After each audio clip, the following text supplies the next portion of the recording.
So finally, we're going to look at indeterminate forms of the type infinity minus infinity. So these are limits of the form f of x minus g of x, where either both functions go to infinity or both go to minus infinity.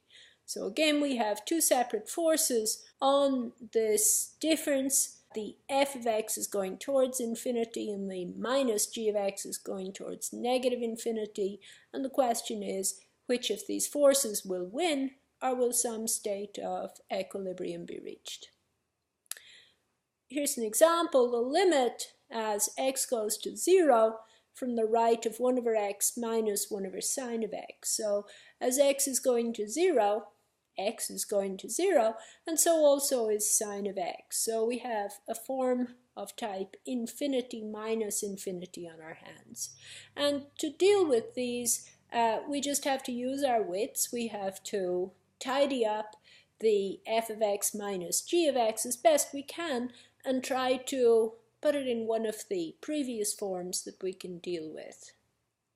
In this case, we can add these two fractions by creating our common denominator, x times sine of x, and then our numerator becomes sine of x minus x. And now we have an indeterminate form of type 0 over 0. Both sine of x minus x are going to 0, and x times sine of x is also going to 0 as x approaches 0. So we can use our plain old L'Hopital from before, and we have that this limit is equal to the limit of the derivatives, and the quotient of the derivatives is cosine of x minus 1 over sine of x plus x times cosine of x. So that's using the product rule for the denominator.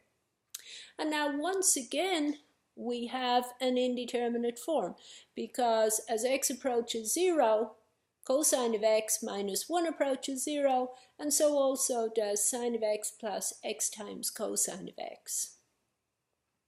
So we differentiate again. We use L'Hopital's rule a second time, and we get our numerator is minus sine of x, and we differentiate sine of x to get cosine of x, and we use the product rule on x times cosine of x to get cosine x minus x times sine of x.